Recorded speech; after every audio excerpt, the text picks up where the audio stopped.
নমস্কার, Payel's exploring food চ্যানেলে আপনাদের সবাইকে স্বাগত।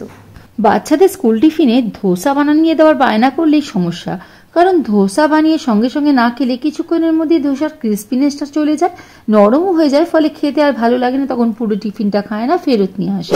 এই কথাটা ভাবতে ভাবতেই হঠাৎ মাথায় এলো এই ধোসা যদি অন্যভাবে বানানো যায় যাতে ক্রিস্পিনেসটাও বজায় থাকে আর টিফিনটাও শেষ করে আসে। চলুন তাহলে এই অন্যভাবে ধোসা বানানোর রেসিপিটা আপনাদের সঙ্গে শেয়ার করি।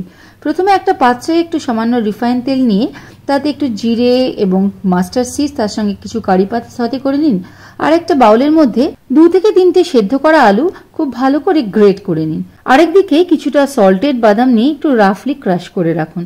এবার এই সেদ্ধ আলুটার মধ্যে মিশিয়ে নিন grated carrots, finely chop onion, finely chop টমেটোজ এবং কিছু ক্যাপসিকাম এবং বেল পেপার কুচি। সঙ্গে মিশিয়ে নিন ক্রাশ করে রাখা বাদাম কুচি এবং তার সঙ্গে আগে থেকে সতে করে রাখা মাস্টার্ড সিড এবং কারি পাতাগুলো। আরও অ্যাড করুন 1 চামচ আদা বাটা, তার সঙ্গে একটু আমচুর পাউডার, সামান্য লঙ্কার গুঁড়ো, সামান্য চাট মশলা এবং সামান্য সল্ট। এই সমস্ত কিছু দিয়ে খুব ভালো করে আলুটা মেখে গোল গোল করে একটা আলুর বল তৈরি করে নিন। এই পুরের মধ্যে কিন্তু মটরশুঁটি, ধনেপাতা কুচি বা লঙ্কা কুচি এগুলো আপনাদের পছন্দ মতো আপনারা কিন্তু ইউজ করতে পারেন। এরপরে একটা আপ্পাম প্যান নিয়ে একটু অয়েল ব্রাশ করে নর্মাল ঘরে বানানো যে ধোসা ব্যাটার, সেই ধোসা ব্যাটার 1 চামচ করে রেখে তার মধ্যে একটা একটা করে আলুর পুর দিয়ে আরও 1 চামচ করে উপর থেকে ধোসা ব্যাটার দিয়ে লো টু মিডিয়াম ফ্লেমে ঢাকা দিয়ে 3 থেকে 4 মিনিট মতন কুক করে নিন।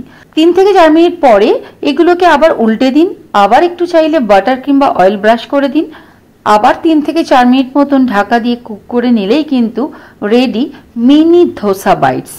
এগুলো কিন্তু একদমই ধোসার মতন খেতে লাগে, আর দিনের যে কোনো সময় খেলেও এর ক্রিস্পিনেসে কিন্তু কোনো তফাৎ আপনি বুঝতে পারবেন না, আর এত সুন্দর দেখতে হয় যে খেতেও খুব মজা লাগে।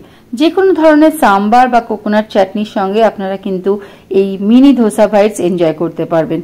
শুধু স্কুল টিফিন কেন, দিনের যে কোনো ধরনের একটা মিল হিসেবে অথবা অফিস টিফিন হিসেবেও এই ঘরে বানানো হেলদি ধোসা বাইটস আপনাদের অসাধারণ খেতে লাগবে, এবং এটা কিন্তু অনেকক্ষণ পর্যন্ত পেটও ভর্তি রাখে।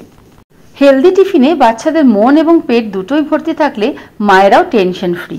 আর স্কুল টিফিনে এরকম কয়েকটা মিনি ধোসা বাইট সঙ্গে একটু কোকোনাট চাটনি, তার সঙ্গে যে কোনো ধরনের সিজনাল ফ্রুট আর একটু চকলেট ওয়েফার দিয়ে আমি কিন্তু একটা হেলদি কমপ্লিট টিফিন মিল তৈরি করে নিয়েছি। তো কেমন লাগলো আজকের এই টিফিন রেসিপি? এরকম যদি আরও কোনো টিফিন রেসিপি আপনারা দেখতে চান বা জানতে চান, অবশ্যই আমাকে কমেন্ট করে জানাবেন। সবাই খুব ভালো থাকবেন, সুস্থ থাকবেন।